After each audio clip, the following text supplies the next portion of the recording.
ensemble, une fois de plus, dans un cadre super. Il faut se souvenir que la ville d'Épinal fait bien les choses pour la pétanque, puisqu'il y avait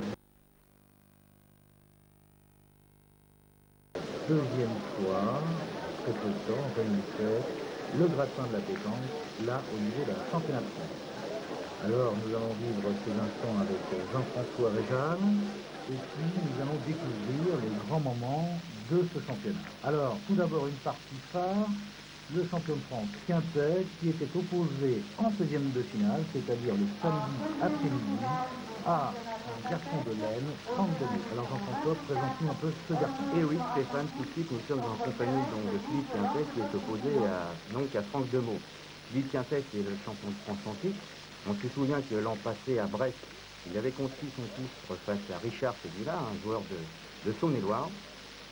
Quant à Franck Demeaux, eh bien, il vient de réussir une performance tout à fait brillante, puisqu'il a perdu en quart de finale, donc la semaine dernière, au championnat triplet. En ce qui concerne donc Franck Demeaux, qui avait perdu contre Dumoulier, on note tout de suite qu'il apparaît rapidement en difficulté face à Quintet.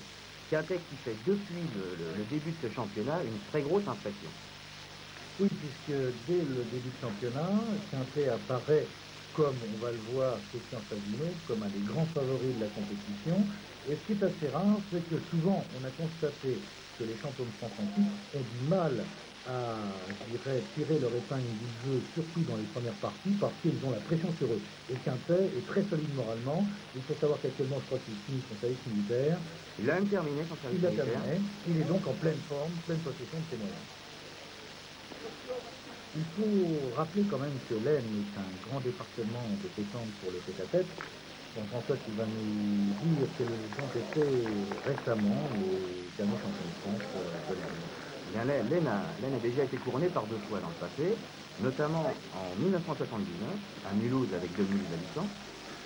2000 habitants qui s'est un petit peu assagi, mais enfin qui fait encore toujours parler un petit peu de lui. Et également le dernier titre alors a été conquis à Montpellier par Maurice Oise. Alors, 2 titres en 2 ans, c'est tout de même surprenant pour un petit département, surtout petit par rapport au nombre de licenciés. Et je crois que ça devient une spécialité de l'Aisne, le tête-à-tête. Alors, revenons dans la partie. Là, nous en sommes à peu près au milieu de la partie. Rappelons comment s'est passé ce résultat. La première Aisne a rapidement tourné en faveur de Franck Demeaux qui a pris la tête, mais par la suite, Quintet, en réalisant 3 excellents palets, est revenu à la marque et a donc pris la tête sur le score de 3-1. Demeaux en action. Ensuite, ça a été très vite, Stéphane. Oui, puisqu'il a encore rajouté 3 points l'année suivante, et on arrivait donc logiquement au score de 6-1, et il continuait, je dirais, cette offensive en s'imposant dans le 4e Maine par encore 2 points, et on était à 8-1. Alors 8-1, 8-2, 8-2 donc un point marqué par Franck Demeaux, ensuite 10-2. Alors Franck Demeaux, je dirais, commence à prendre un petit peu la dimension, il réagit et main à main arrive à remonter puisqu'il va passer à 3-10, 4-10. Là, une main où Quintet va réagir et marquer 2 points pour s'imposer par le score de 12-4. Et derrière, tout de suite, Demeaux fait une superbe main, il marque 3 points et on arrive à 7-10. Nous allons les quitter provisoirement pour faire un petit visite des terrains. Alors tout d'abord, Max Camp, champion de France en titre doublette, qui est bien sûr sauvé son titre. Gérard Lagarde, Guy Lagarde qui donc est un des grands de la famille Lagarde, famille complète au niveau du liste. Et tout de suite Roger Capot qui est toujours là en compagnie de Passo. Voilà, Passo de dos, Roger Capot avec sa célèbre casquette de face. André Lacasse à l'écran, champion de France en 1985 à Limoges. Famille Costefec. Avec le jeune Costefec. Je vous rappelle qu'il était vice-champion de France l'année dernière. Et là, Bidula, Richard Bidula, qui était vice-champion l'année dernière. Jean-François Olmo, vice-champion de France à Limoges. Et on revient dans la partie 4. Et alors on revient à un moment très important. Alors, on est vers la fin de la partie, et là, cette main va quand même être importante, puisque on va voir comment, sous la pluie qui vient juste d'arriver, alors qu'il y a même pas mal de temps, magnifique le carreau d'entrée de Franck Demont, Le bouchon se déplace, malheureusement pour lui. et garde quand même l'avantage. Alors, nous sommes à ce moment de la partie sur le score de 7 à 12, 7 pour Demont, 12 pour Quintet. Un petit point. Aussi, bien d'aplomb, bien dans le rond, et il pointe toujours quasiment à côté. Hein, j'aime bien cette, Alors, que va faire Demont là? on s'attend à ce que Demont tire, puisqu'il a le point par terre de bout en main. Non, il pointe. Et là, quand même, une grave erreur, parce que de plus, il va pointer, mais pour tout arranger, il va perdre. Alors là, on voit bien son désappointement, parce que c'est une erreur de jeu quand même assez grosse, je dirais, parce que de bout en main, il vient de faire palais. C'est l'occasion pour lui, justement, de refaire son retard, si on est 7 à 12. Et là, non, il fait une grosse erreur. Non, et surtout que Quintet a très bien tiré jusqu'à présent, et c'est pas le jeu de faire tirer Quintet. Exact, et on voit bien qu'il va quand même y tirer à sa dernière boule. Il va y frapper, mais il laisse le champ ouvert à Quintet. Alors là, on croit bien que c'est terminé quand même, puisque il reste plus que 5 heures à faire. Et Quintet n'a pas manqué encore. Hein. non, il y a toujours des haies, des petites surprises. Quelle pluie. Difficile. Ça tombait bien. On connaîtra encore pire au niveau de cette pluie à Épinal. Vraiment boulet. Quintet, mais sa boule fait juste un petit saut en arrière et il ne gagne pas. Alors, un petit saut sur un terrain à côté qui se déroulait et notamment cette partie avec les locaux Antoine Lopez, Daniel Parot. Eh oui, en 32e de finale, et c'est vraiment l'exploit du jour, parce qu'ils viennent de sortir en partie de poule, Capot et Salvador, s'il vous plaît, sur le score de 13 à 12, alors qu'ils étaient menés 12 à 5. Alors une fois de plus, Capot Salvador, malheureusement pour eux, ne sont pas un peu triste de les quitter plus tôt. Voilà, ils sont toujours après leur Jean-Yves Loulon, Joël Lescoudert, les Girondins, donc ils sont opposés à une équipe de 700 000. Il s'agit de Mérandet et Lydia. Alors, ça c'est une belle partie, hein. Il faut bien dire que les Parisiens ont donné beaucoup de fil à retordre au Grand Loulon. Jean-Yves Loulon, il faut rappeler quand même que ce Bordelais a essayé de battre le record de tir. Bah, il a détonné le record de tir sur 1000, puisque dans l'heure, il a réalisé 856 frappes. Ouais, Loulon, bien sûr, derrière, Christian Savignon l'a battu, mais enfin, c'est quand même un super joueur, un très grand joueur. Ouais, c'est un joueur, et surtout un joueur très complet. Et là, il pointe, hein. Il joue à donc Lescoudert. Voilà. Et là, c'est Mérandet. Voilà. Mérandet au tir. Mérandet qui est accrédité d'une bonne partie également. Alors, Jean-Yves Loulon, qui retourne pointer.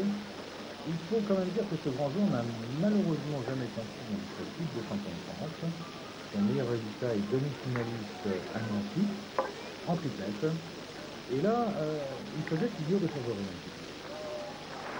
Oui, logiquement favori, c'est ça. Voilà. Alors, les grandes doublettes et un petit peu le palmarès, là, si on en profitait pour faire un petit peu. Oui, on pourrait faire un petit tour et puis se pencher un petit peu sur ce phénomène, je dirais, des jeunes qui débutent, qui arrivent actuellement dans la compétition, qui sont fiers de tout. On l'a vu récemment donc, au niveau du triplette, mais au niveau du doublette, on va un petit peu s'intéresser à ces 4 dernières années. En ce qui concerne donc 85 et 86, là on a eu 2 équipes très jeunes qui ont été championnes de France. Il s'agissait donc en 85 de Châtelain et Rocher, une équipe des 18, et en 86 une équipe de l'Isère, Cassis Palme, qui d'ailleurs en finale avait battu une super finale. Il s'agissait de celle de Lebeau, associé à Fogo à l'époque. associé à Marco Polo. Effectivement, c'est bien d'ailleurs Cassis Palme, parce que quand on a vu Marco Polo en finale, on ne sait pas pensée guerre qui pourrait créer la France. Et puis, ensuite, les deux dernières années, une autre tendance. Oui, un petit renversement, puisque donc en 87 à Vichy, Pérez de Breton, donc les joueurs du Calvados, avaient emporté. Et l'année suivante, donc c'est-à-dire l'an dernier, donc c'était Camp et la guerre, donc une équipe très chevronnée, qui à son tour avait fait la succession. Alors, bien sûr, les équipes chevronnées sont quand même des équipes relativement jeunes, des vieux joueurs, enfin un deux, mais des joueurs d'expérience. Alors, peut-être que l'expérience contre la jeunesse peut primer, quoique on s'aperçoit, et on verra dans ce championnat, la jeunesse quand même c'est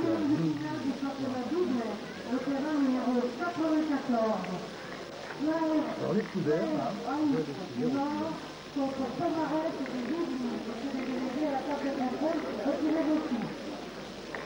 et un superbe talent. L'Esculaire, d'ailleurs, c'est la différence sur cette partie au tir en restant dans le cadre. Oui, parce que Maurice m'a demandé à Montpellier, mais malheureusement, bon, on a beaucoup moins de talent. Alors, Boulidia, c'est un joueur pas très connu, mais c'est un très bon joueur. Ils ont fait une très belle partie. Alors, malgré la qualité de ces deux joueurs de la famille, eh bien, le score a quand même été sans appel. Un score sans appel, puisque donc Toulon et Sivert ont mené rapidement par 8 à 3. Et puis, on peut dire, se sont imposés sur le score irrémédiable de 13 à 3. Sur le score de 13 à 3, ce qui qualifie donc nos joueurs de Girondins pour les week-ends de finale. Une aparté, il faut savoir que la Gironde, malheureusement, n'a pu conquérir son seul titre de champion de France et qu'elle a fait les joueurs de valeur, mais qu'elle est toujours dans la recherche d'un palmarès. Un peu étonnant d'ailleurs. Voilà. Alors, on va parler un petit peu du tête-à-tête, parce qu'en parallèle, bien sûr, on suit des parties. Il faut savoir qu'il y a le tête-à-tête et le doublette qui se déroulent. Et on va venir bientôt sur le tête-à-tête en présentant un petit peu tous les joueurs. Alors, au niveau du tête-à-tête, des grands absents quand même. Oui, des absences de marque, mais pas tout de suite à discuter, qui a échoué 2 fois en finale. Oui. 2 fois en finale, une fois ça s'est battu. Voilà. Et l'autre fois face à un des très grands du tête-à-tête, il s'agit du Varois. Eh bien, René Coulon qui détient actuellement le record des titres des champions de France tête-à-tête. À égalité. À égalité avec Christian Favino. Et René Coulon étant absent, c'était l'occasion pour Christian Favino, je dirais, de faire la différence. Alors aussi, dans les absents, peut-être quelques joueurs de marque, notamment Bouge qui joue en doublette, là, on va le retrouver tout à l'heure. Qui est qualifié pour la doublette. Il y a 2 titres de tête-à-tête. Et qui est qualifié donc en compagnie de... Voilà.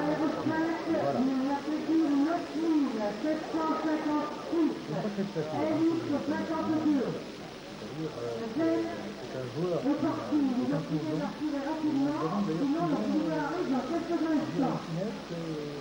On voit plus la boule. C'est assez intéressant.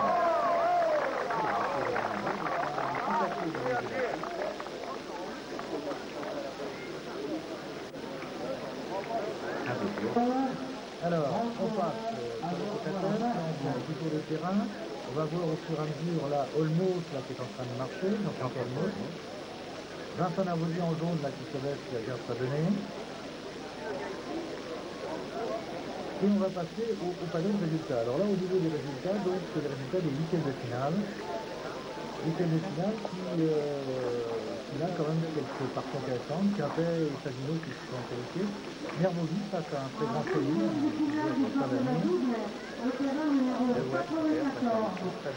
voilà, Delhomme, Robert, Valmont,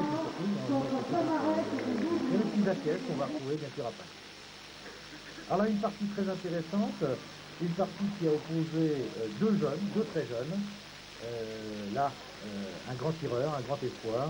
Oui. Et tu vas nous décrire un petit peu, Jean-François. Eh bien, il s'agit de Laurent Morillon. Laurent Morillon de la Vienne, de Poitiers. Et c'est un joueur qui était déjà qualifié à Mâcon. Qualifié à Mâcon, oui. Qui malheureusement n'a pu tirer son épingle du jeu à Mâcon. Et là, il est opposé à une super équipe. L'équipe François Gousse, dont on vient de parler, double champion de France tête-à-tête il y a quelques années déjà.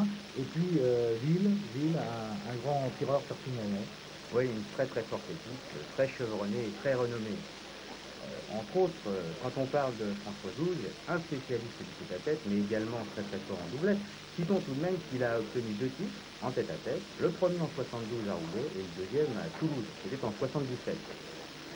Et c'est un joueur qui fait figure d'épouvantail, il a une très forte personnalité, une très grosse carrure aussi, et ces jeunes ont eu beaucoup de mérite, ils ont fait le parti parce qu'ils n'ont pas eu peur, ils ont fait gros jeu, ils avaient vraiment envie de vaincre, et on va voir que c'est pas si facile face à des très grands joueurs comme Gilles et Boulin. Alors Gilles, Les petits tirs dans la partie. un bras simple, mais efficace. Oui, tout à fait. Là, c'est un petit peu l'ancienne méthode. Hein. On a, au niveau des joueurs qui ont, je dirais, un petit peu de bouteille comme ça, un lâcher de bout qui paraît beaucoup plus simple, peut-être moins de rotation, mais vraiment une grande efficacité et puis on est toujours droit. Quoi. Oui. Effectivement, je crois que la différence, c'est quand même la rotation. On casse beaucoup moins le poignet, enfin on cassait beaucoup moins il y a quelques années. Et maintenant, les tireurs, je dirais, nouvelle vague, ont un poignet qui se casse énormément, ils donnent beaucoup d'effet à la boule, ce qui fait que souvent, ils font beaucoup plus de carreaux. Hein. Frédéric Duguerreau.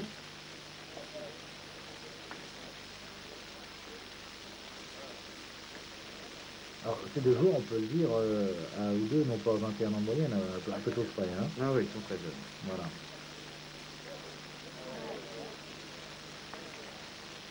Il est très sollicité. Recule.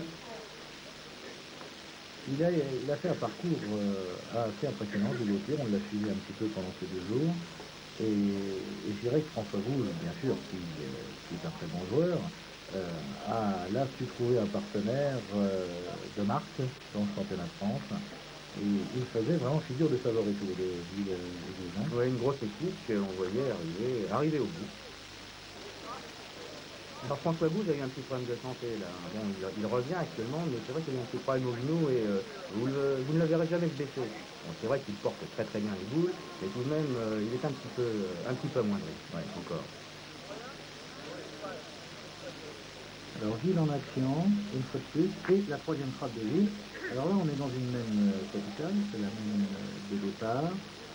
François Gouge s'apprête à tirer à 5 au palais. Alors, naine importante, même décisive. Il va tout de suite placer la barre assez haut pour nos deux jeunes poitevins. Il faut rappeler quand même qu'ils avaient été battus en quart de finale du P7 à Tarbes. Ils l'ont passé par l'équipe Capo Paso Salvador. Et ils avaient d'ailleurs fait la Provence cette année en battant cette même équipe en barrage. Alors voilà, François Gouge a frappé, 5 points dans la musette, et on démarre sur un score quand même assez dur pour ces jeunes de 5 à 0. Toujours cette même régularité de François Gouge.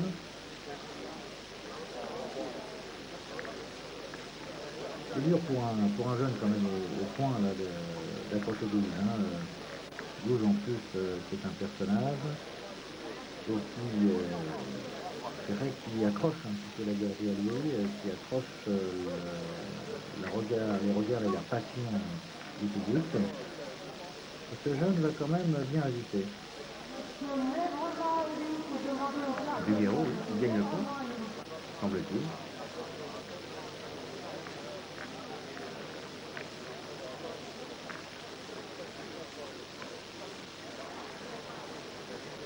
C'est la donne. Belle donne, on peut le dire. Il a de grands pieds, il écrase bien. Et François, il repasse encore. Bon, disons qu'au niveau de l'arbitrage, réellement, bon, il est un petit peu limite quand même, la donne.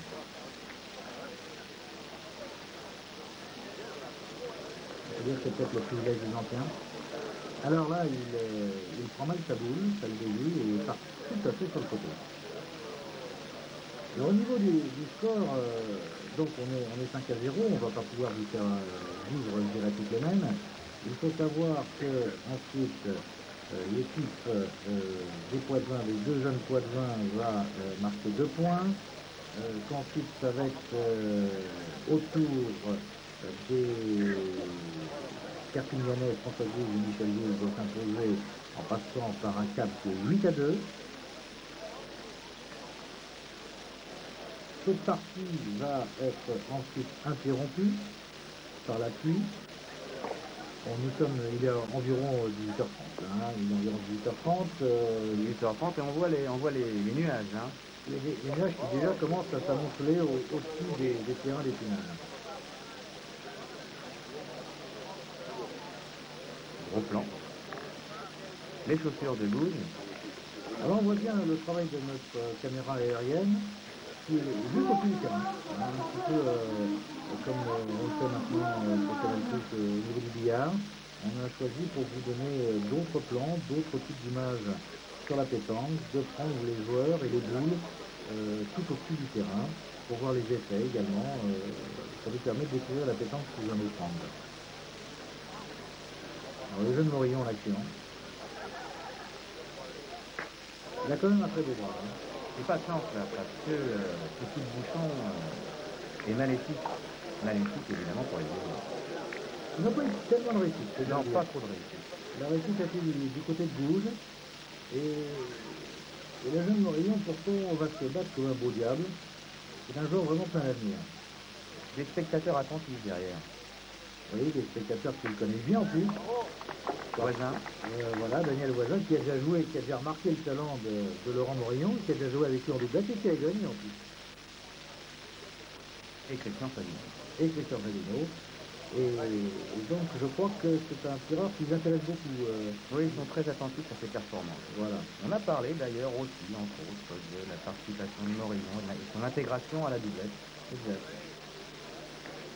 Bon, maintenant que Jean-Luc Amblard est champion de France, évidemment, les données du problème sont totalement nouvelles. Alors, nous avons une petite aparté sur le système qui existe actuellement sur la qualification pour les championnats de France, enfin, non pas pour les championnats de France, mais pour les championnats du monde au niveau du cricket. On sait bien sûr que l'équipe Favino Voisin est associée à Choupet, qualifié d'office pour les championnats du monde. Il nous reste 2 équipes maintenant à qualifier et la fédération s'occupe de cette qualification. Alors on parle de pas mal de noms. Effectivement, on a avancé différents noms, mais je crois qu'à l'heure actuelle, il est un petit peu prématuré pour pouvoir annoncer des formations. Toujours est-il que ce qui est certain, c'est que on est dans l'expectative la plus totale. J'aimerais bien aussi un jeune comme Laurent Morillon, moi, avec une cricket solide comme Lucchesi et Fouillot. Ce qui est certain, c'est que Jean-Luc Amblard, en étant champion de France, peut très bien assumer aussi ce rôle. Peut très bien gagner une qualification. Voilà. Il a joué le rôle de milieu à Mâcon, hein, le centre de Christian Favino, mais en fait, il peut très bien être tireur tête. Hein. Quoi qu'il en soit, de toute manière, il a toutes les chances d'être qualifié, d'être retenu pour le championnat du monde et d'être dans des formations qui vont être sélectionnées. Oui, il y aura donc 3 équipes françaises.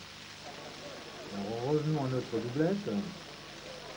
Moins de concentration de Frédéric Duperrot. Mais il a quand même un petit peu craqué hein, sous la pression de l'équipe Gouze. Et là on voit là où il vient de reprendre le point, mais sur la fin de partie notamment, il a manqué disons un petit peu d'un coup de rein pour y arriver. Encore nos amis Favino et Voisin qui regardent avec attention cette partie. Alors, on va bientôt quitter cette partie. Il faut savoir que l'équipe française s'est imposée sur un score assez dur de 13-7, et qu'on est en fin d'après-midi le samedi, en fin de journée, et que d'ores et déjà, c'est presque la dernière partie d'ailleurs, qui est en train de se jouer, et qu'on va bientôt retrouver les huitièmes de finale le lendemain matin, sur le coup des 8 heures, avec la présentation des différentes équipes qui vont apparaître à l'écran. Équipe, il y a eu certaines surprises, on va le voir d'ailleurs en découvrant sur un mesure ces équipes à l'écran. Alors un dernier tir de Ville qui a quand même brillé par sa régularité. Il va se retrouver demain matin en huitième de finale. Et voilà, il est 8 h du matin. un temps assez dur, il fait assez frais, il y a des plaques d'eau partout. Cette fois, il a plu cette nuit. Et donc, nous retrouvons ce huitième de finaliste. Alors, une vue d'ensemble des du terrain et tout de suite, Jean-Michel Besson et Jean-Michel Bouillon. un beau béret rouge. Le béret rouge, c'est Besson. Voilà. Et la casquette blanche, donc, c'est Bouillon. Alors on voit comment le terrain est détrempé et on voit avec quelles difficultés les joueurs vont, je dirais, opérer sur ce type de terrain. Alors, deuxième équipe. Alors, Poisa et Alain Maigret. Alors on peut dire rapidement qu'on a choisi de vous présenter bien sûr ceux qui vont perdre, parce qu'on ne va pas les retrouver après. Loulon, les Scouzers, Voilà. qui vont perdre contre Barada. Barada, lui, qu'on va suivre bien longtemps, bien sûr. Ouais, on suivra très longtemps Barada. Il est à droite, là. Voilà, il est en noir et au fond, donc le Dantec en vert, très jeune, qui est en train de pointer. On voit un superbe point. Autre huitième de finale, Dedo Rodolphe Domar du 92, associé à Serge Godin. Et on arrive pour la dernière mène, ils viennent de perdre sur le score de 13-2, Oui. face à une équipe de Loire-Atlantique, Didier Saucier et donc Robion.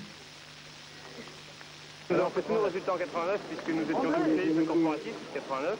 Quart de finaliste à Macron il y a 8 jours. Et aujourd'hui nous sommes quart de finaliste. Donc c'est la belle année. Ah oui, exceptionnel. L'année de la réussite. On peut dire, oui. Jacques Robion, 22 ans. 22 ans, 23 ans, bon, plusieurs participations au championnat de France. 7. 7e. Ah bah oui. Dont junior Oui. et le reste c'est en senior. Ah bon, alors quasiment chaque année en fait. Non, parce que cette année j'en ai pris 3. Ah oui. Pour moi j'étais en 85, Ouais. et en 80 et en 81. Bon.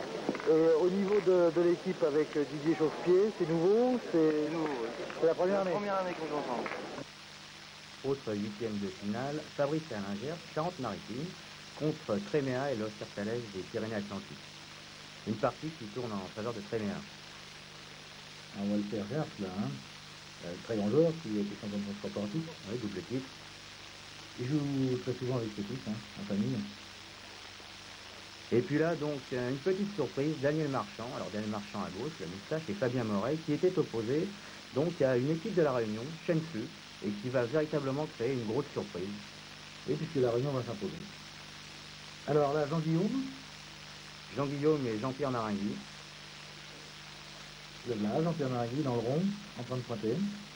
Alors ils ont subi la loi des Parisiens, des jeunes Parisiens. L'équipe des Yvelines, celle de Pomarès, Christophe Pomarès, Portas et Thierry Atlandy de la Martinique contre Lozano. Alors ils vont s'incliner, mais enfin il faut signaler la belle prestation des dom-toms en général. Deux équipes qualifiées. De ces championnats, hein, quand même. C'est un fait important. Mais ils perdront contre Lozano. Alors résultat donc, Shensu qui se qualifie, et là c'est une grosse surprise, Tréméa qui passe passagère, Pomarès donc, Lozano qui est éliminé martiniquais, Chausse-Pied, la Loire-Atlantique qualifiée, Barada, Gouges et puis Valade. Voilà, et Loulon qui disparaît du tableau. Et Loulon qui part. Actuellement, au stade de la compétition, Quintet et Fasino apparaissent comme toujours les grands favoris. De ceux qu'on peut connaître, Patrick, je pense que Mais il est en doublette. Gouges aussi qui était un spécialiste, aussi du tête à tête. Bon, il y a quand même Fasino qui est quand même le number one au niveau du tête à tête. Il y a Quintet qui est apparu l'année dernière qui a fait une grosse impression. Moi j'ai perdu contre lui dans les poules à Brest, j'en ai essuyé les plates.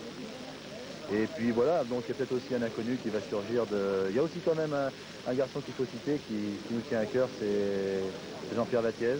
Jean-Pierre Qui Vattiez, le Parisien. est un garçon qui fait toujours des résultats au niveau de l'Île-de-France et qui pointe toujours son nez dans les quarts et demi-finales au championnat de France. Alors il est 10h du matin, les quarts de finale doublette et tête à tête se disputent. Tout de suite, Rouquier. Un Rouquier opposé à Fasino. Alors c'était une belle partie, hein. Ouais, une belle partie, très accrochée. Et un Rouquier vraiment imperturbable qui a fait une grosse sensation. On peut dire simplement quelques mots sur Claude Ralluy et Patrick Labat, ce sont deux joueurs parisiens. Claude Ralluy qui était un grand joueur il y a quelques années, il revient un petit peu au top maintenant, et Patrick Labat qui est toujours un grand espoir, je dirais, il n'a pas encore pu confirmer totalement, bien qu'il a de nombreuses accusations de championnat de France. Oui, il demeure au niveau parisien, vraiment, tête de série très importante. Alors, Jean-Pierre Vaquiez. Jean-Pierre Vaquiez face à François Dulatour, de la Nièvre. Alors voilà, tout de suite, on voit quelles sont les qualités fondamentales de Jean-Pierre. Ah oui, il donne le ton immédiatement. Le bouchon, objectif bouchon. Alors en plus, ce terrain très mouillé, l'avantageait parce qu'il envoie très bien les billes, faut le dire. Oui, puis le tir est difficile là. Voilà. Alors le jeune François Dulatour, qui ne se laisse pas démonter, mais qui malheureusement, pour lui, avait affaire à grand Jean-Pierre Vaquiez. Un Jean-Pierre Vaquiez qui va pointer remarquablement de bout en bout, de la partie et du championnat. Alors c'est vrai que c'est un garçon qui participe régulièrement au championnat de France, quasiment, et qu'il n'a pas l'air, disons, d'être très brillant, très spectaculaire. C'est par contre un grand spécialiste de cette année. Oui, puisqu'il a déjà été demi-finaliste, ne l'oublions pas. Alors là, on arrive sur les parties du doublette qui se déroulent également. Jacques Losser-Thalès. Losser-Thalès et Jean-Michel Crévéa, des joueurs des Pyrénées-Atlantiques. Face aux Parisiens, des Yvelines, Olivier Dorigny, là dans le rond. Jeune espoir, lui aussi. Hein. Dorigny et Pomarez. Alors là, Jean-Michel Crévéa, donc le partenaire de Jacques Losser-Thalès. Alors on peut le dire, ces jeunes Parisiens, Christophe Pomarez et Dorigny, malgré toute leur grande qualité, n'ont pu résister à l'équipe première de Losser-Thalès. On peut même dire qu'ils ont un peu déçu, parce qu'on attendait davantage d'eux, et ils ont vraiment perdu la partie au point. Alors, la grande surprise, la Réunion. C'est ici de la Réunion, et on va voir les qualités de frappe qui sont opposées à une équipe combattue très longtemps, bien sûr, c'est l'équipe de Lozano et de Chaplan qui est ici dans le monde, une équipe jeune et sympathique. Et on va voir une belle main d'ailleurs, une belle main de frappe. Délicat mais efficace. Et cette équipe Lozano était très supportée. On a eu l'occasion de voir que dans les tribunes, ils avaient vraiment des supporters, je dirais, très très efficaces. Et parfois inconditionnels. Parfois inconditionnels. Lozano qui pointe. Alors on sait que Lozano est aussi un très grand tireur. Il a commencé d'ailleurs à Montefiore comme tireur. Oui. Et là il a fait preuve dans ce championnat d'une grande qualité, non pas nouvelle dans sa réussite de santé, mais quand même, il a fait très intéressant et je suppose que c'est un joueur qui a 20 ans, à peine 20 ans, hein, qui est très complet. Voilà.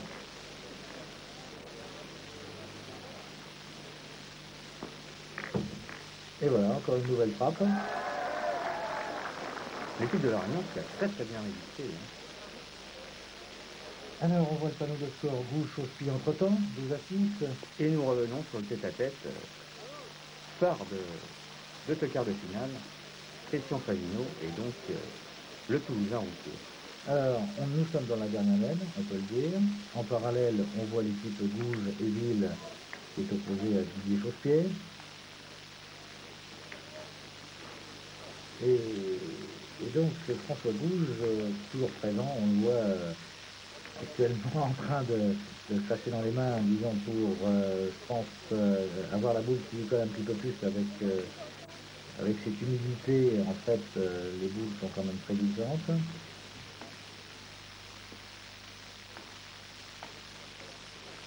Roglion et Chausse-Pied.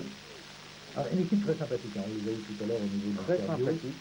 C'est vraiment, je dirais, plaisant de voir des jeunes comme ça qui symbolisent vraiment l'avenir de la pétanque.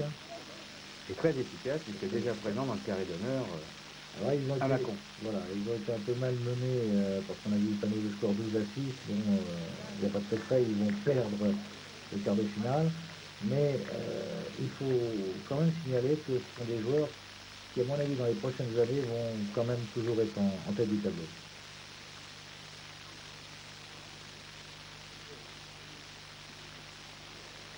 Des conditions particulièrement difficiles. Pour tirer là. Alors voilà, on revient sur Routier. Deuxième boule donc pointée. Routier reprend le point. Favino a 2 boules. On met, il faut le signaler quand même, 12 à 12. Donc on est un tournant décisif de cette partie, et Fasino n'est pas au mieux de sa forme. Hein, non, Fasino n'est pas le super Fasino que l'on avait remarqué, je dirais, la semaine dernière.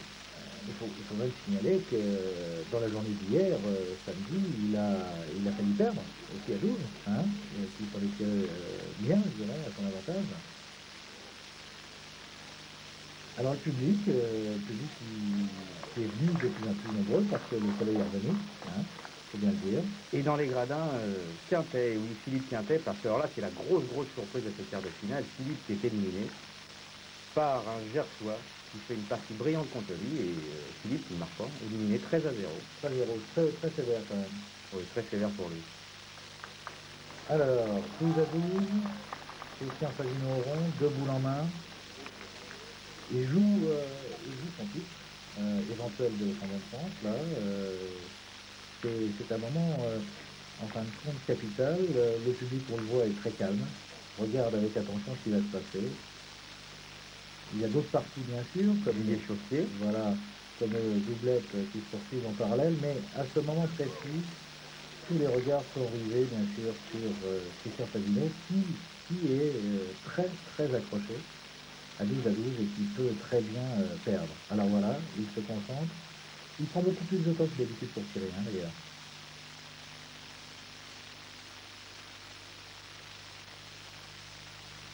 Il frappe.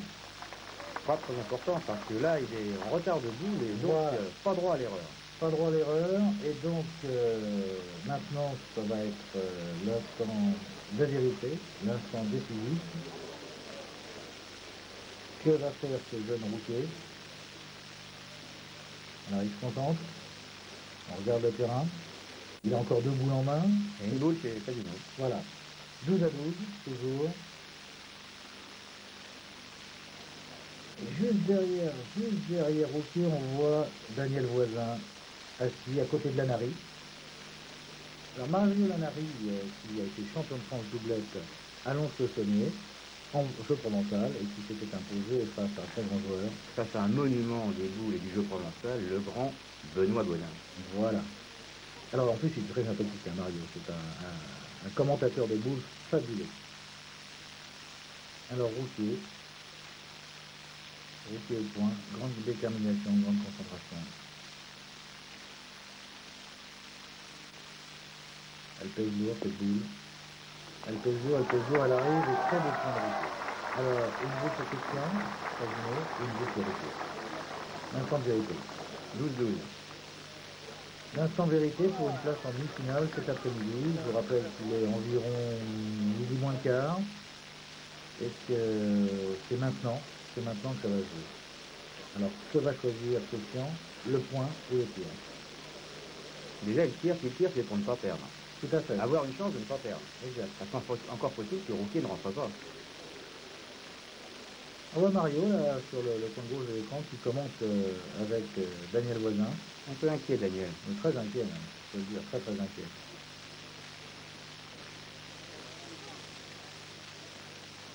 Alors, toujours à côté, en simultané, bien sûr, la partie François Gouge et Ville contre Chausse-Pied et Robion. Ah oui, il est très inquiet, on le voit. Là, il est assis dans le fauteuil, là, il est très très inquiet. S'il pouvait se mordre les doigts, je crois qu'il ferait les plaisirs, Daniel Voisin. Et Christian Normand. Il tire. Il tire, il a choisi le tir. Une boule capitale, une boule pour ne pas perdre, une boule peut-être pour la demi-finale. Bien tiré. Alors, il public qui applaudit. Christian qui nous tape du pied. Ah oui, parce qu'il a peur. Il a peur parce que, d'accord, il a posé une première boule, voilà, il fait la prière, il peut la faire, parce que le jeune routier a quand même 60 cm pour ajouter le point. Et là, il peut payer parce que Routier, jusqu'à présent, c'est très très bien défendu, très bien tenté. Alors là, les boules repassent en mémoire dans la tête de Christian. J'aurais dû faire ça à ce moment-là, j'aurais dû faire ça. C'est dur d'attendre. C'est dur d'attendre et c'est dur de jouer, parce que Routier se fait énormément de soucis. Ben oui, c'est la place en demi-finale. C'est surtout aussi la fabuleuse aventure de pouvoir dire je me suis qualifié en battant Christian Fazino, le plus grand spécialiste actuel du tête à tête. Donc c'est quand même une boule qui pèse très lourd. Très très lourd dans la main cette boule. C'est parti. C'est parti, elle roule cette boule. Oh là, elle va bien, elle va bien, elle va bien. Non, elle sort, elle sort. Et elle sort. Ça y est. Oh là là. Par la petite porte, mais bon, bah, il n'y a pas de petite grande porte, il l'a gagné quand même. Bravo Christian, et surtout bravo à Roussi pour cette prestation. Oh là là, Roussi complètement abattu. Bravo Christian quand même. Bravo Christian. Et on retourne dans cette partie qui se termine entre Gouge et Chauffier. Voilà l'idée Chauffier dans le rond. Deux assises. Water polo ou pétanque? Oui, on se demande. Alors, c'est la dernière boule de Didier Chauffier. On regarde. Est-il rentré, pas rentré? S'il n'est pas rentré, il faut le dire tout de suite. Ils ont perdu. L'arbitre, donc, mesure. C'est l'AGR, c'est un arbitre de l'Île-de-France. Ah, voilà. Il se serre la main. Donc, Didier Chauffier, malheureusement, n'a pu rentrer. Et c'est donc l'équipe Gouge et Lille qui se qualifie pour cet après-midi pour les demi-finales.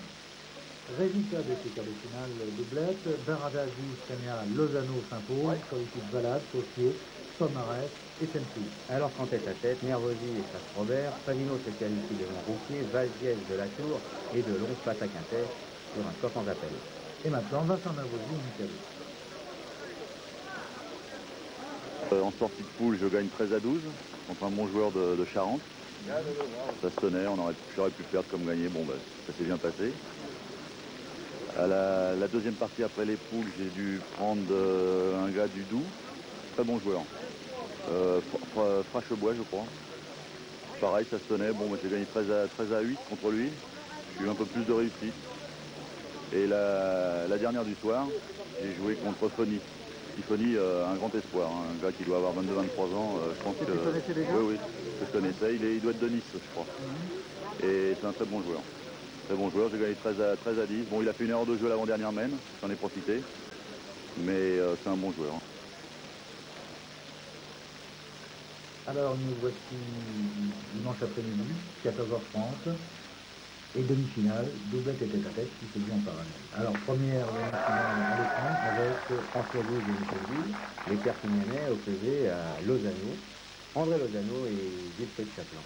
Alors on peut tout de suite dire que c'est la partie phare de ces demi-finales doublette, car il semble que les vainqueurs de cette demi-finale ont de grandes chances de remporter le titre. Alors, Wilfried Chaplin de dos, au point. On sait que c'est le tireur de Lozano, mais il nous prouve également qu'il peut très bien jouer. Alors, nous sommes dans la première mène. Ils viennent de marquer 2 points, l'équipe Lozano. Ils mènent donc 2-0 face à Gouge et Lille. Deuxième mène qui va être assez spectaculaire aussi. Voilà. Chaleur de Chaplin.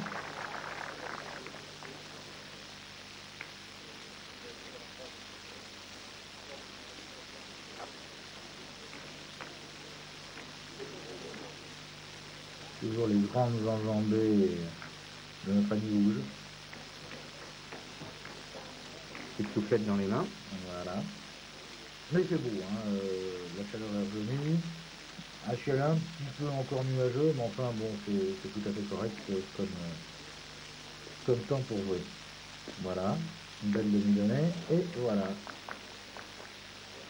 Belle reprise de François.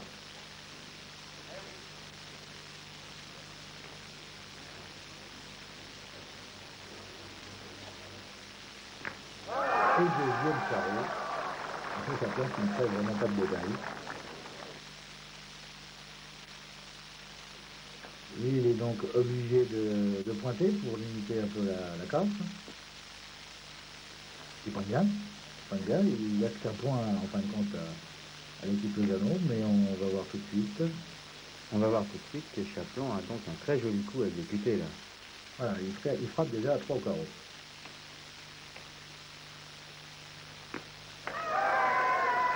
Il ne fait pas le carreau.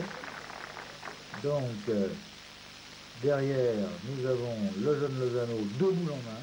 Ah oui, Lozano encore 2 boules. Tout à fait. Ils ont 2 points par terre. 2 points par terre, 2 boules en main. Là, c'est la grosse mène. Alors nous sommes sur le score de 2-0 pour l'instant. Il y a de grandes chances que l'on parte a priori sur le score de 6-0. On va voir. Si Lozano ne tombe pas mal ou... Oui, facile.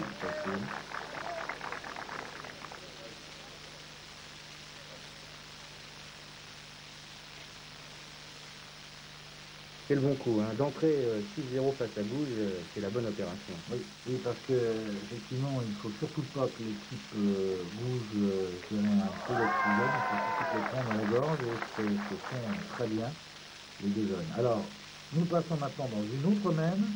Nous sommes pour l'instant sur le score de 8-1. 8-1, c'est-à-dire que Lozano a encore engrangé 2 points, mais l'équipe bouge a quand même marqué 1 point. Alors, 8-1, disons que ça commence à être un peu grave pour François Gouges, hein. Il va falloir se réveiller quand même.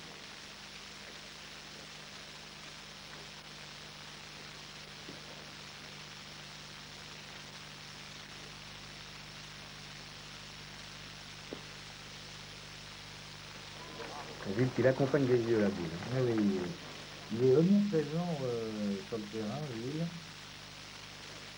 Alors, belle reprise, je dirais, de François.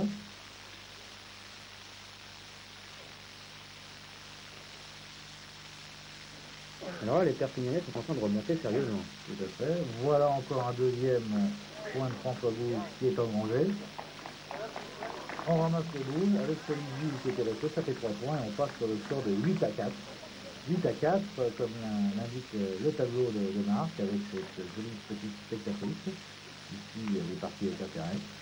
8-4, donc là, bon, on revient un petit peu dans le jeu. Alors, on va encore repasser à une autre phase importante de cette demi-finale. On est sur le score de 9-11. 9-11, et il semble que l'avantage ne soit pas donc en faveur des Perpignanais, là.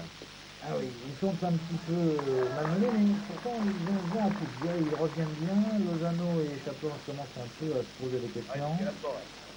Il ne reste plus que 2 boules chez Ville. 2 boules chez Ville. Et puis il ne faut surtout pas trop parce que sinon c'est dramatique parce que on perd. Vraiment. Alors que va faire Ville, monsieur va tirer. 2 boules en main. Il faut savoir qu'on est à 9-11 et s'il fait un trou, il a perdu.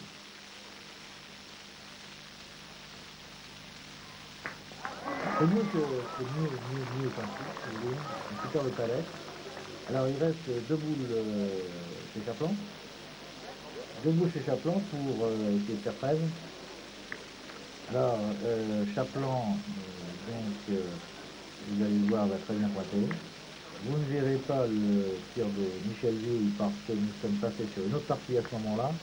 On peut vous dire que Michelville a tiré et que Chaplan regagnera sa dernière boule. C'est bien qu'on passe maintenant dans cette mène décisive à 9-12, 12 pour le Zano, voilà le panneau, et 9 pour l'équipe 12.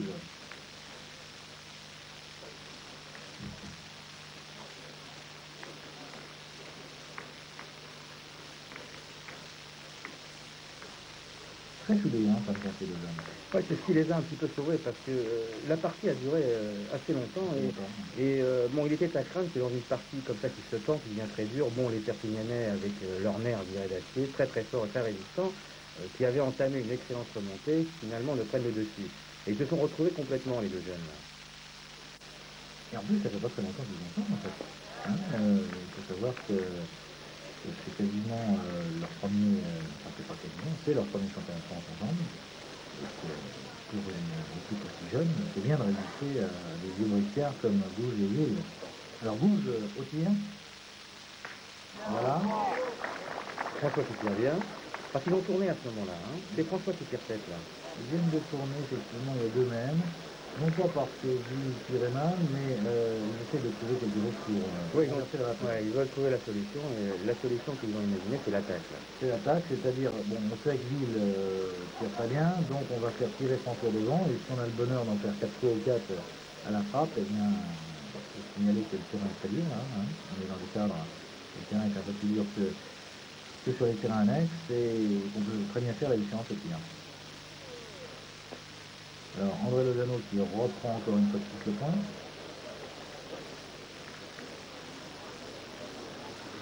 Gémeaux. Oui, Gémeaux, c'est voir si effectivement un petit peu également au championnat de France. Alors là, on arrête l'attaque. Voilà, François Rouge pointe, reprend le point. Alors nous sommes toujours à 12 à 9. Chapelan au tir. Chapelan au tir.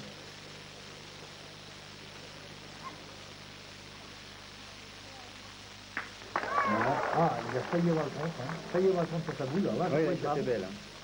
Ça peut être très grave quand même parce qu'il lui restait plus que 2 boules, 3 chez Ville et point à terre chez Ville, ça pourrait être le tournant de la partie. Bon, alors ici très bien. Alors Ville point.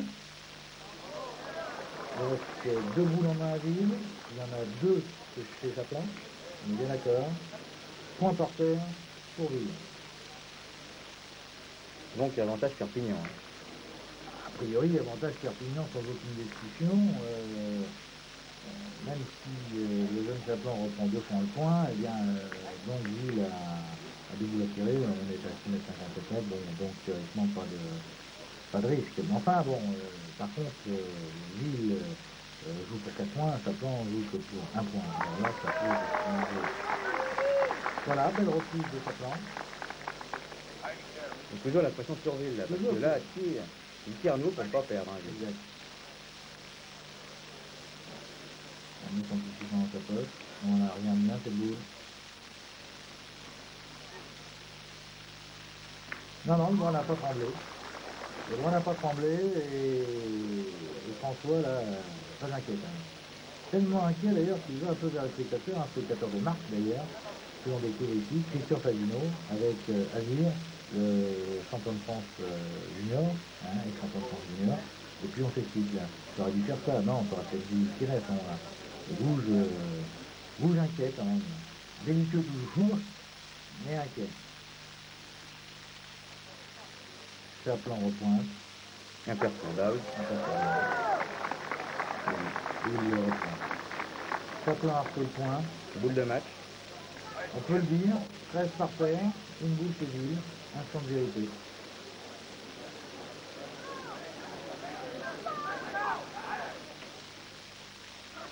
Instant de vérité, malheureusement. Et ce sont les Lyonnais qui rentrent en finale. Et donc ils s'imposent finalement sur le score de 13 à 9. Il y a le cœur un peu gros, Ville. Hein. Oui, quand même. Alors, on repasse maintenant sur l'autre demi-finale doublette qui opposait à André Barada et David Le Dantec, qui sont des joueurs des Côtes du Nord. Voilà, Barada qu'on découvre à l'écran là qui arrive en blanc et le Serpalès avec la casquette qui sort de l'écran. C'est l'homme à la gâtette. Voilà. Il y a eu beaucoup de casquettes dans ce championnat. C'est vrai, c'est un peu nouveau. Barada au tir. On voit que quand même les conditions de tir sont dures. Hein. Il est quasiment au pied et il la pousse simplement de 45 cm. Alors le jeune Le Dantec, il faut savoir que Le Dantec a 17 ans. Oui, c'est un junior surclassé. Junior surclassé, c'est quand même surprenant. Et là, il est actuellement au point. Le Serpalès qui reprend. C'est une partie dont le rythme a été assez lent au départ. Hein. Plus que lent, dire. Un petit peu difficile à supporter même parfois. Les joueurs qui ont pris tout leur temps. Barada. Deuxième frappe de Barada. Alors, il faut citer quand même la mène que l'on a choisi de vous présenter. Nous sommes actuellement sur le score de 2 à 0 pour l'équipe Le Dantec Barada. Et l'équipe en vert, Jacques Le Serpalès et Michel Tremer, donc, est menée et va marquer 2 points sur cette ligne-là et passer sur le score de 2 à 2. Un coup heureux là, sur ce tir de Barada.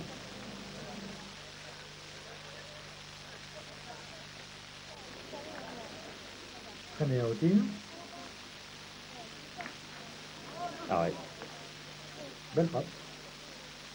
Et on revient dans une nouvelle mène, on est au score de 10 à 10. On voit le jeune Le Dantec là qui a son nom de la partie avec un magnifique palais à tout.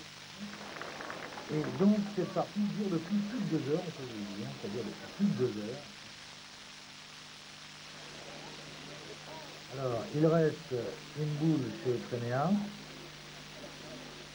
Voilà, il frappe.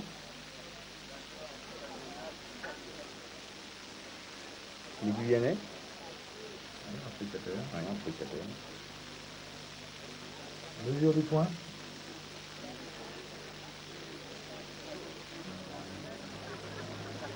On a sorti les pliants.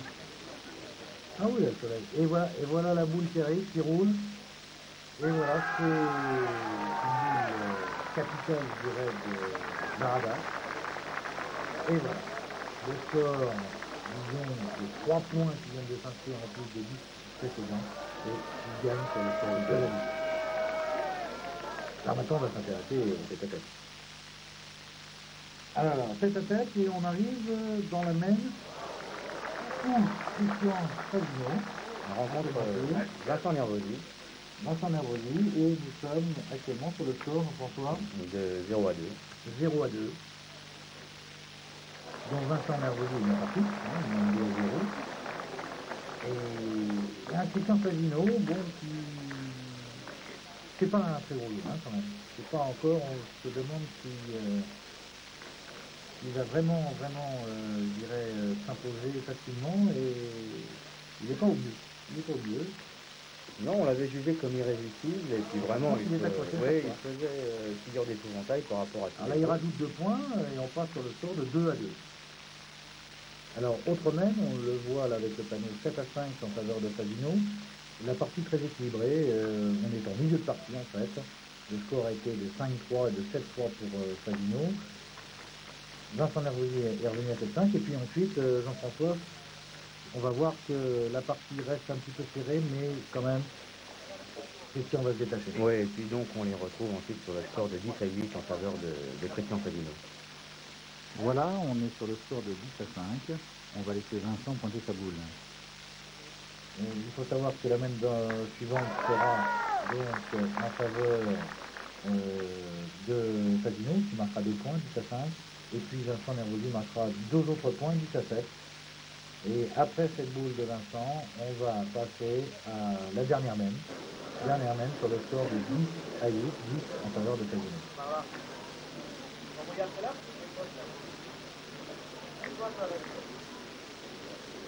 Nervosi qui aura bien pointé dans l'ensemble, mais qui aura manqué un petit peu de tir.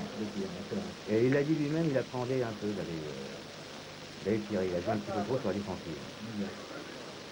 On le voit d'ailleurs encore sur cette même. Au lieu de tirer, bon, il pouvait avoir le compte, c'est vrai. Mais donc il repointe une deuxième fois, il le perd. Donc il reste une seule boule en main, 2 boules chez Favino. Le score, je vous le rappelle, 10 en faveur de Favino, 8 en faveur de Nervosi. L'écart n'est pas énorme, hein. Tout est encore jouable. Hein. Tout est jouable, mais là il est dans une situation très difficile. Hein. Oui, d'accord, parce qu'effectivement il a choisi encore le point. Et voilà, Vincent pointe, il le gagne. Il le gagne, 2 boules chez Christian. Alors lui, il choisit le tir. Bon, il peut même avoir un déplacement favorable de bouchon, c'est un peu difficile d'exploiter. Ah oui, super de carreau de Christian. Carreau très important là, parce qu'il donne 2 points à Christian. Capital, oui, comme nous rappelle le panneau, 10 et 12. Christian n'a plus qu'un point à rajouter pour être en finale du championnat de France. Et ça y est, c'est fait. C'est fait, Favino en finale. J'allais dire comme prévu, parce que c'est vrai que tout le monde l'attendait. Vincent Nervosi, donc, il pouvait tirer quand même sa carte niveau, mais il a peut-être pas pu prendre suffisamment sa chance. Delon, le Gersois Delon, Gérard. C'est lui qui vient d'éliminer Quintet. Voilà, c'est lui qui a fait vraiment sensation, parce que 13-0 à Quintet, champion de France, il fallait le faire. Et on retrouve en demi-finale du tête-à-tête face au croqueur de bouchon, voilà. Jean-Pierre Vassier. C'est pas la croqueuse du diamant. Et alors, au stade de la partie, nous sommes à 11 pour Vassier, 9 pour Delon. Jean-Pierre Vassier aussi, on voit que quand même, bon, D'accord, c'est pas trop le bouchon, mais enfin il est capable de pousser sans aucun problème sa boule. Ah, il a très bien tiré, il a peu tiré, mais très très bien tiré. Très gros pourcentage de la hein. C'est vrai qu'il a peu tiré, mais je pense qu'on peut féliciter d'un 8 à 9 sur 10 sans problème de moyenne. Ah oui, sûrement. Alors voilà, toujours un parti bas, toujours réduit.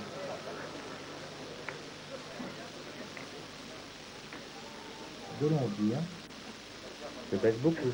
Ouais. Voilà, mais un peu court. Alors là, ça pardonne pas, le terrain est quand même très dur, ça y est, ça a repêché. Alors 9 pour de long, 11 pour Vatiev.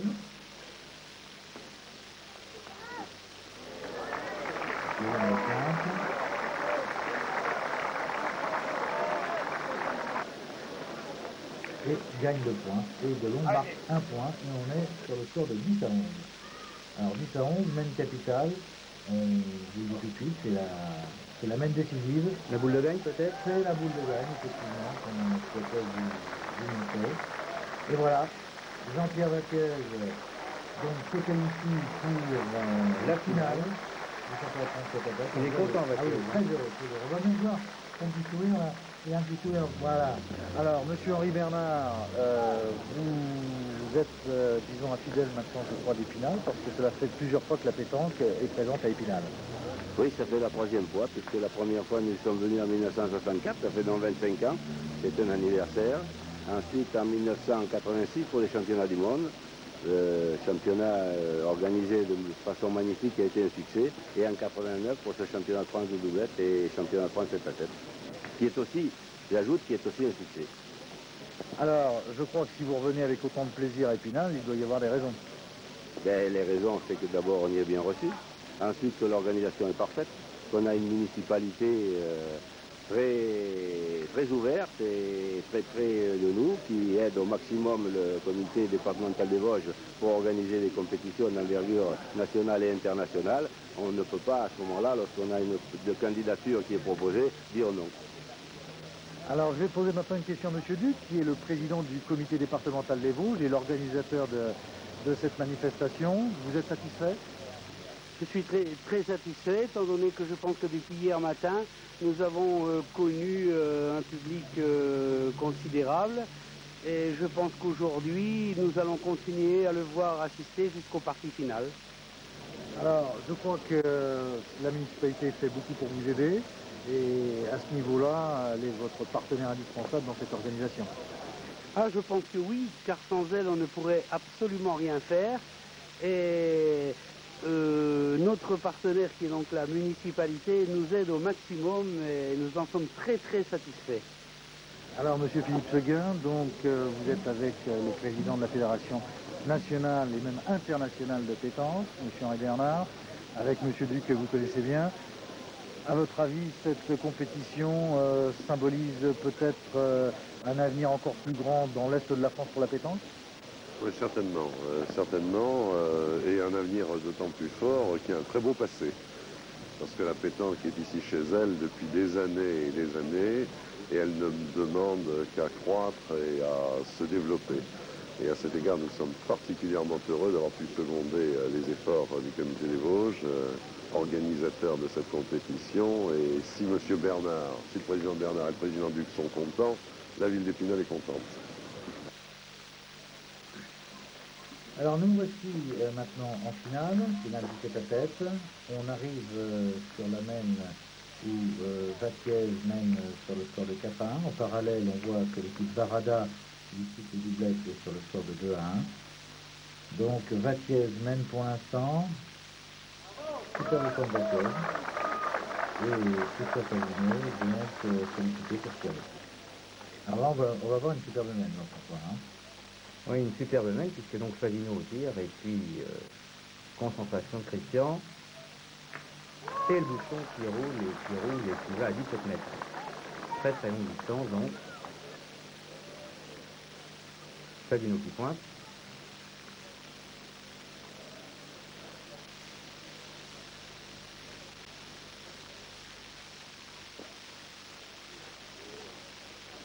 Alors il est un petit peu court, Favino. Il reprend le point de justesse. Il faut savoir qu'en parallèle, on voit le score d'ailleurs de 2 à 1 dans le repos de la partie de Barada.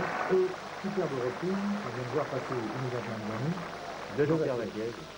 Alors à 17 mètres, un pont à la 30 quand même, c'est déjà des grand air. C'est du grand air et Christian va se concentrer longuement et distiller un coup dont il reste près.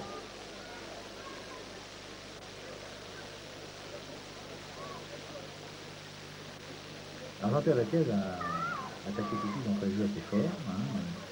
Il n'a pas laissé Favino aux commandes. Non, mais il faut... laissons jouer Favino. On va l'écart de Favino. Oui. Alors là, c'est assez surprenant. 17 mètres, Christian Favino arrive, il va reprendre un point à 30 cm.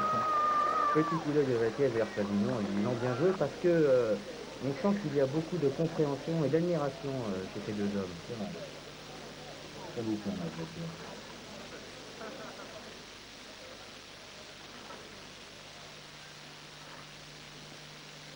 Elle est bien, elle est même très, elle est même super. Alors là, Condoléances. Il marque un point, simplement.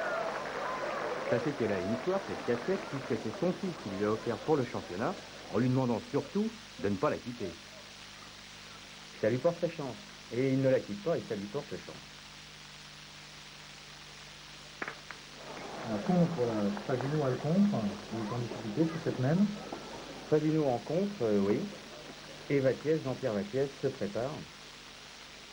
En attendant que Favino joue cette dernière boule, alors Jean-Pierre Vaquiez a 2 points par paire. Favino reprend.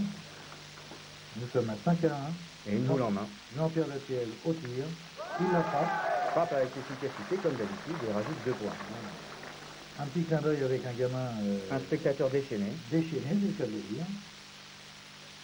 Et là, on passe donc dans la même suivante. Nous sommes sur le score de 7 à 1. Donc, Christian Favino a déjà joué 2 fois. Jean-Pierre Vaquiez joue sa dernière boule. Et regardez ce qui se passe. Voilà. Favino saute de joie. Saute de joie parce que Jean-Pierre Vaquiez vient de lui donner son 2e point. Et porte donc le score à 7 à 2. 7 à 2. Alors, nous sommes dans cette même 7 à 2.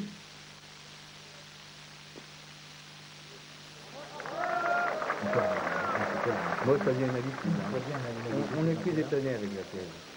Alors là, la partie du terrain, on le voit avec la différence de teinte, c'est un terrain très très sec, hyper dur. Et il n'y a pas de secret, là, il faut être dans la boule pour qu'elle parte. Hein.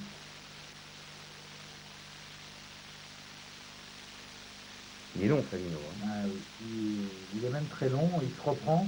C'est pas le Favino aussi confiant qu'on a vu ces derniers mois. Voilà, un trou juste devant, bien tiré, mais un trou quand même. Et là, on va voir par contre Jean-Pierre Vaquiez, toujours au tir. Pour engranger un point de plus, voilà, et il frappe à faire, et il rajoute 2 points. Et le score commence quand même à être important. On voit Favino inquiet, 9 à 2, on est 9 à 2. Ouais, Favino très inquiet, mais enfin, il faut tout de même savoir que Vaquiez n'est pas un inconnu et que déjà en tête à tête, il a réalisé de grandes performances, notamment en demi-finale, en 80 à Perpignan. Il n'avait perdu que contre le grand René Coulon, qui lui-même avait été champion de France à l'époque. Super sauté, super sauté. Alors, on va voir une petite anecdote. Disons que là, on est dans une main où Favino a encore une boule en main, mais avec quasiment impossibilité de marquer. On est 10 à 5 dans cette main. Là, non, je ne peux pas jouer. Hein. Christian, là, vraiment, non, je ne peux pas jouer. Il a cherché sa boule. Jean-Pierre s'amuse. Moi, je n'ai jamais vu Favino dans cet état. À la fois décontracté et puis ayant des difficultés à jouer. Oui. Je ne sais pas si ça lui a pas joué un peu. Il n'a peut-être pas assez impressionné, effectivement, Jean-Pierre. Voilà, donc nous sommes maintenant dans la même et le score est de 10 à 8. Alors, Favino a quand même remonté un petit peu son handicap. Et là, effectivement, Jean-Pierre Vaquiez, je dirais, serait grignoté point à point. Favino est toujours présent, un Favino qui ne fait pas de miracle, mais un Favino qui s'approche. Jean-Pierre Vaquiez un petit peu moins efficace au point, peut-être. Il y a un Christian Fagino qui reste Fagino. Qui reste Fagino. Bien. Alors on commence à y croire là, malgré quand même encore des petites erreurs, vous voyez, là, il perd 2 fois le point par nom, c'est quand même pas un Fagino habituel, parce que sur un point comme cela, une fois oui, mais 2 fois c'est beaucoup. Et il pointe. Il repointe encore. Alors 10 à 8, mais tout le monde y croit quand même, parce que 10 à 8 pour Fagino, bah, tout est possible. Donc le tir pour marquer, c'est Vaquier.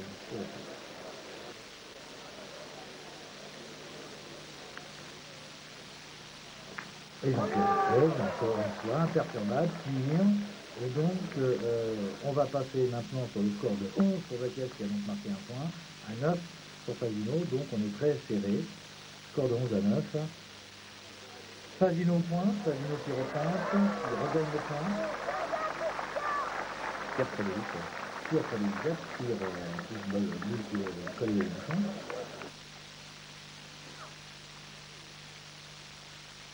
Alors, il n'a pas manqué encore. Ah oui, là c'est la première. C'est sa première. Première frappe non réalisée de Jean-Pierre Vaquier. Première erreur de Vaquier, oui. À 11 à 9, hein. Ouais, Donc il a fallu attendre quand même ce score pour qu'il y ait le premier trou Vaquier. C'est là qu'on s'est dit, Fagino garde ses chances. Voilà, parce qu'en plus il ne rentre pas. C'est la première main où Jean-Pierre Vaquier vraiment ne joue pas toutes ses boules. Voilà. Il ne rentre pas de plus et donc tire à 2, 3 au palais pour Christian. On est 11 à 9. Il peut très bien faire 12 à 11. D'où l'importance encore. On voit quelle fois il va la distiller. Oui. La boule est frappée. Malheureusement, il part un petit peu de trop. Alors, il ne marque que 2 points là-dessus, Christian. Et il égalise. Et égalise, on est à 11 à 11. Alors 11 à 11, là il y en a pour tout le monde. Faut bien le dire. 11 à 11, il y en a pour tout le monde. Christian Fagino envoie le but.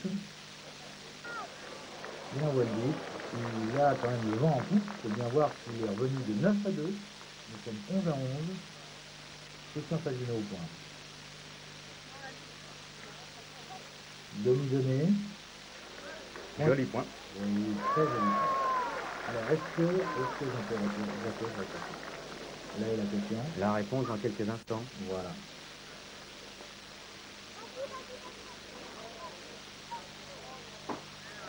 Non, il poursuit très bien. Il est resté, hein. Il est resté. Il a le point, 2 boules en main. Nous sommes 11 à 11, 2 boules cette Christian Fagino. Avantage Vaquier, léger avantage.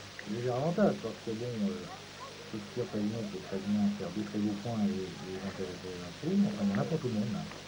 11 à 11. Un petit, la boule parfois à côté. Alors, que va faire Vaquier? Pointer, tirer? Connaissant quand même Jean-Pierre, d'accord, il est efficace, mais on sait que c'est quand même pas le tireur en instinct. C'est quand même le joueur de tête-à-tête qui assure, je dirais, en pointant. Touché quand même. Ah oui. Oui, parce que sa reprise est approximative. Tout à fait. 11 à 11, il a fait pourtant plus gros, il est revenu dans des circonstances où il n'était pas en pleine forme, il est revenu quand même de 9 à 2 à 11 à 11.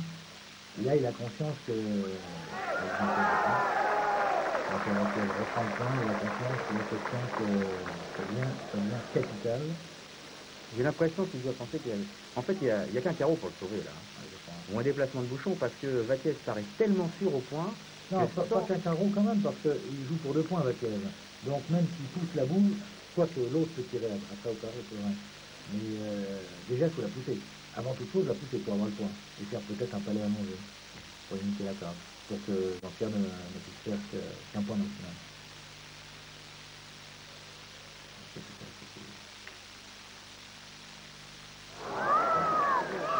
Là, ça devient dramatique. Là, ça devient vraiment dramatique. 12 par terre pour Jean-Pierre. Jean-Pierre Vaquier au point. 12 par terre. 13e en main, le titre au bout. Elle part bien cette boule. Elle part même très très bien. Vaquier est champion de France 1989. La bise, sympathique. Ouais, sympathique. Très sympathique. Une version très payante. La casquette. La fameuse casquette. Le kilomètre en plus, il a un peu Il est en vacances à Perpignan. Vaquier, en repos, il est venu tranquillement faire son petit championnat de France. Il faut dire, ajoutons qu'il a fait 5, il a disputé 5 concours dans l'année seulement. Sacrée récompense. Ouais, quant à Savino, la tristesse. Alors vers qui va vers Savino? Ah, je ne sais pas. Ben voilà, vers son fidèle collègue Daniel Voisin. De l'autre côté, c'est la joie et la tristesse. Les dés en sont jetés. Christian Favino ne battra pas le record de René Coulon. Il restera égalité avec lui avec 3 titres de champion de France tête à tête. Rappelons que René Coulon avait conquis ses titres en 80 et 86. En ce qui concerne Favino, c'était en 75, 78 et 82. Donc l'égalité parfaite entre les deux hommes. Le tableau du Menamen, quand même, pour voir un petit peu la domination au départ, ça naît de Vaquez, de Jean-Pierre Vaquez, oui. Jusqu'à la 7e main, il était à 9-2. Et puis progressivement, Christian Favino va reprendre du poil de la bête, si on peut dire, pour revenir donc dans la deuxième phase de la partie entre la 8e et la 15e main, jusqu'à 11-11 à la 14e main. Donc belle remontée, mais malheureusement pas suffisante pour arriver à battre Jean-Pierre.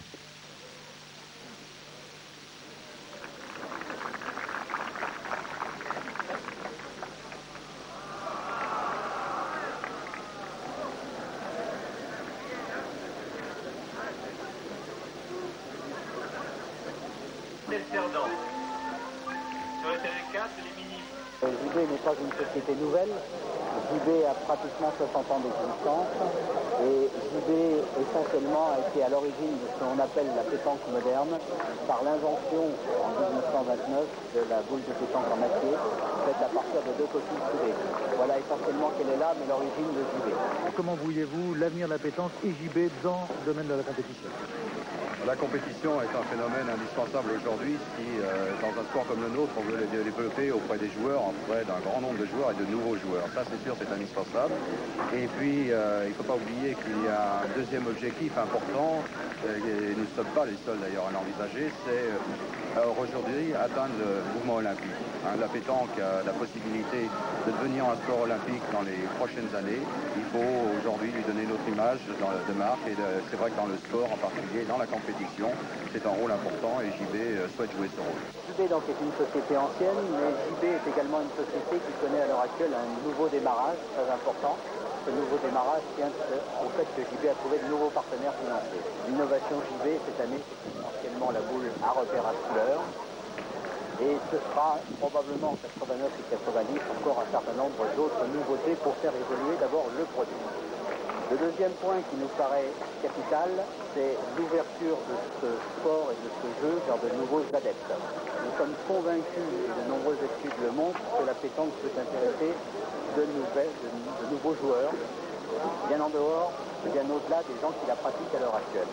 C'est pourquoi JB a décidé aussi de participer à cette action de développement de la pétanque vers de nouveaux joueurs. Le troisième aspect, qui est peut-être un petit peu plus commercial, mais qui existe également, c'est une action de partenariat avec tous les gens qui distribuent la pétanque à l'heure actuelle en France. Nous avons décidé de nous tourner vers ces gens-là pour leur expliquer notre action et faire en sorte qu'ils participent avec nous au développement de la pétanque.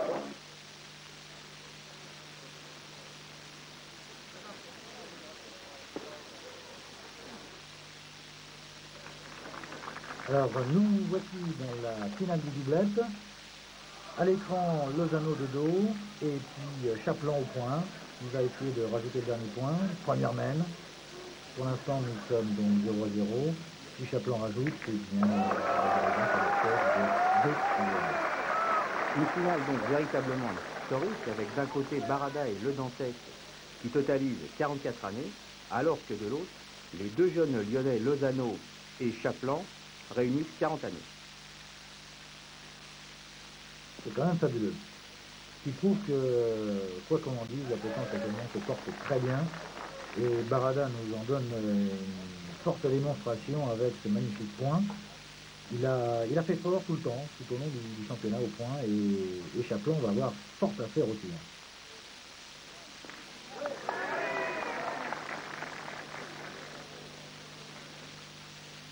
Alors pour l'instant, ce début de partie est, je dirais, très, très égalitaire. Nous sommes en présence de deux équipes qui sont en pleine possession de leur moyen, ni l'une ni l'autre, mais l'un l'autre. Donc tout va bien, tout roule. Chaplan encore au tir, sollicité pour la deuxième fois. Ah, et là un premier petit trou, alors un petit signe quand même, parce que jusqu'à présent Chaplan a été quasiment à la prochaine, notamment dans la partie contre Gouges. Et là, bon, c'est un premier petit trou, mais on va voir que c'est quand même... Lozano qui colle, hein. Voilà, colle à la route.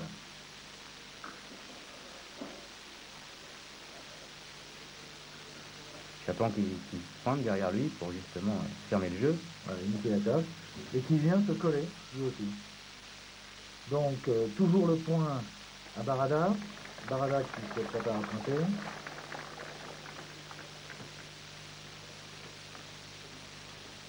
Un petit pas de 4 là, ou de 2 comme on veut. Barada au point, alors très bien joué. Là on voit comment Barada arrive à décoller la boule de Chaplan pour pouvoir permettre à Le Dantec d'y tirer. Et Le Dantec, sans problème, il frappe. Et là ils engrangent 2 points. Nous sommes donc sur le score de 2 à 1 en faveur de M. de Barada. Alors nous arrivons au milieu de la troisième mène. André Lozano au point. La mène, pour l'instant, n'est pas à l'avantage de Lozano. Lozano qui, malheureusement, ne rentre pas. Donc là, grosse difficulté pour l'équipe Chaplan-Lozano. Chaplan, qui pointe, il n'a plus que ça à faire. Et qui, lui, par contre, rentre. Très beau point, mais en face, il y a quand même pas mal de boules. Il y a 2 boules chez Le Dantec, le tireur, et une boule chez Barada. Alors Barada au point, qui essaie de reprendre. Qui rentre, mais qui passe juste. Donc Le Dantec est forcé de tirer pour marquer 2 points. Le risque du contre, bien sûr. Alors Le Dantec au tir.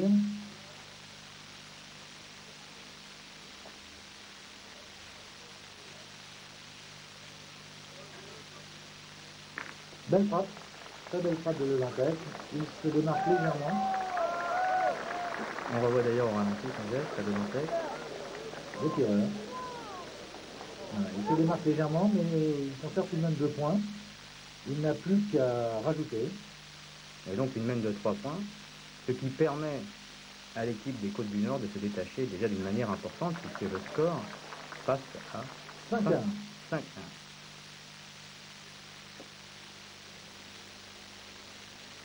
Alors Barada toujours imperturbable au point. Donc pour l'instant ça roule très bien pour les Bretons. Lozano maintenant au point. Il rentre. Pas suffisamment Stéphane, je crois. Alors on voit que justement en parallèle se déroulait l'autre finale que nous venons de voir, du tête à tête. Chaplan au tir qui chicote. Pas très à l'aise, hein, Chaplan, Non, au début de partie. Très mal à l'aise même, ils sont malmenés. Alors là, superbe reprise de Le Dantec, qui engrange un point de plus. Et Le Dantec, dernière boule. Et une fois de plus, Le Dantec rentre. Et une nouvelle mène de 3 points alors. Nouvelle mène de 3 points, ce qui nous porte quand même au score assez dur de 8 à 1.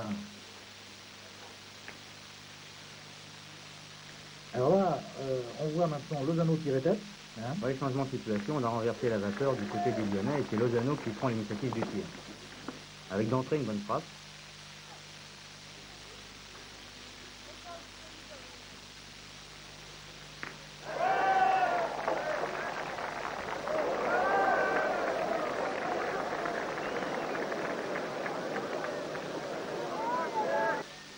Alors, score de 10 à 1. Et là, tout de suite, on fait un saut pour retrouver nos deux équipes sur le score de 10 à 7. L'équipe lyonnaise donc a fait une très grosse remontée, notamment en se collant là, à côté du public.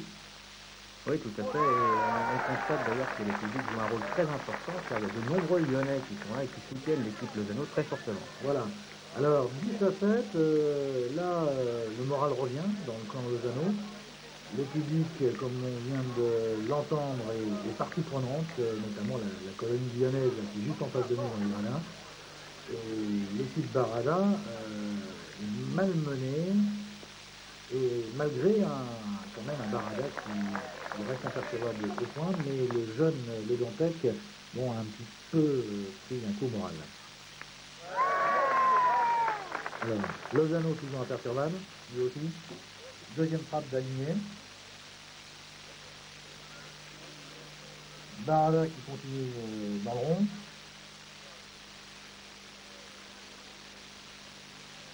Alors, la tactique maintenant, c'est en fin de compte une tactique d'attaque depuis que Lozano a remplacé Chaplin-Tir, on peut le dire. Tactique qui se révèle payante, puisque Barada pointe très bien, mais Lozano qui rentre très bien, il arrive à faire la différence. Et le jeune Ledontec est un petit peu perturbé, notamment par le public. On a tout le temps fait. Et donc Lozano retire à nouveau.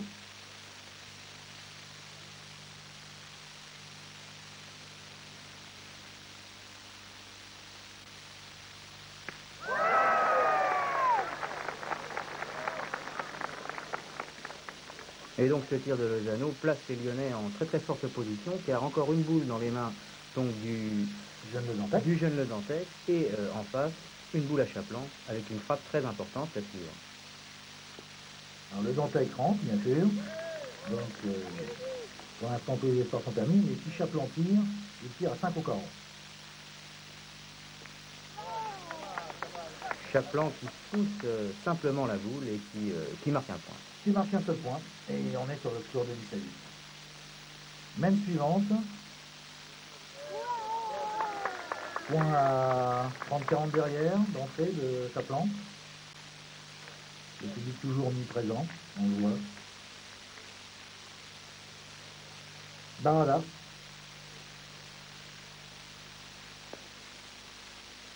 Barada qui continue son parcours, faut le dire, très grosse partie.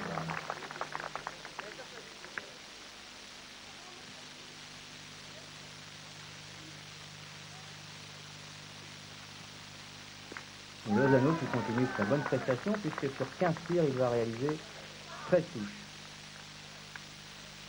Oui, c'est quand même... C'est d'un très bon niveau pour une finale de championnat de France, car rappelons que les finales ne sont pas toujours héroïques. Et du côté, justement, du jeune Ledontec, il n'a fait que 9 sur 12 buts. Oui, il a fait 1 sur 2. 1 sur 2.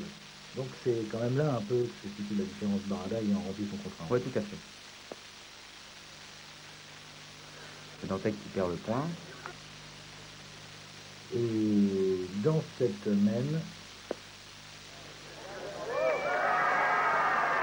Chaplin rajoute un point et nous passons au score de 10 à 10. 10 à 10 égalité, et donc là on sent bien que les choses ont fortement changé. Oui, le vent est en poupe pour les deux Lyonnais. Les Bretons ont de plus en plus de mal à côté, même Barada commence un petit peu à faiblir au point. Et là, je dirais que Ledontec est en train de tirer les dernières cartouches. Et sur cette boule, ce très beau point de Ledontec, c'est la gagne. Si Lozano tire, nous sommes sur le score de 10 à 10, si Lozano tire, eh bien, les Bretons sont battus, définitivement battus. Et Lozano, toute déception dans le public. Le jeune Barada qui lève le pont en l'air en disant, vous voyez, tout n'est pas perdu. Le canard est toujours vivant. Voilà, et on est donc sur le score de 11 pour Barada, 10 pour Lozano. Alors Barada s'est un peu libéré à la première boule, on voit, avec le derrière. Chaplin qui en profite tout de suite. Oh là. Alors là, ça commence à être quand même très inquiétant. Premier trou de Ledontec, Barada est 1 mètre derrière, donc 2 boules de retard. On pointe. Et il n'y a plus que ça à faire pour l'instant. Elle est un peu courte. Et Barada n'a pas repris le point. On hésite du côté, on tire peut-être. Oui, on va tirer. Ledontec. Là, ça devient dramatique. Ledontec qui tire et en plus se démarque derrière. Alors là, vous voyez, le sourire revient dans le camp de Lozano. On commence à se détendre là. Tout va bien là. Tout roule. Par contre, c'est la consternation sur les Bretons. Alors là, On en arrive aux dernières solutions extrêmes. Alors ce qui est bizarre, on voit Barada partir. Eh bien, contrairement à ce qu'on pourrait penser, Barada ne va pas pointer. Barada va tirer. Tir au but. Tir au but. Il le pince. Il n'a vraiment pas de chance. Là, pour connaître. Malheureux Barada. Ah, il faut changer de tir. Ça peut tout changer, effectivement, si Barada a le bonheur pour lui de pincer ce but. Eh bien, tout est vraiment en question. Alors, il l'a quand même légèrement déplacé. C'est pour ça que Lozano est censé tirer au point.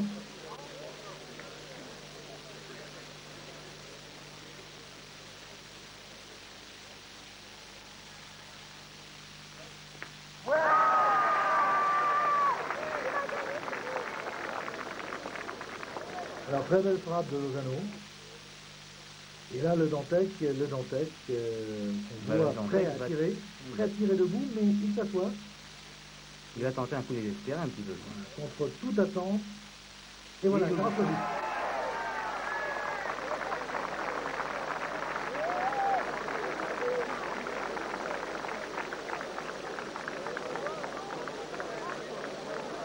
Là, les carottes sont un peu cuites, parce que bon, les Dantec se voient effectivement que le but avait été un petit peu près des boules derrière. Alors là, il reste 4 boules en main à Chaplan, que l'on voit ici dans le rond, et à Lozano pour mettre 3 points. Ils ont 10 points, il faut le rappeler, 11 pour le Dantec, et ils ont 4 boules en main pour en mettre 3. Vous voyez que la distance est assez longue, mais par contre, il y a assez de place pour le mettre. Oui, sans problème. Ah, ça commence à être le délire dans les tribunes.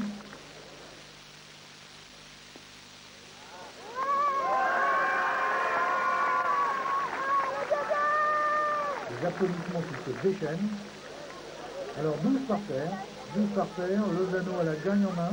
Il faut rappeler que la mène d'avant, il a manqué cette gagne. Que va-t-il faire? Lozano a la gagne. Et c'est gagné.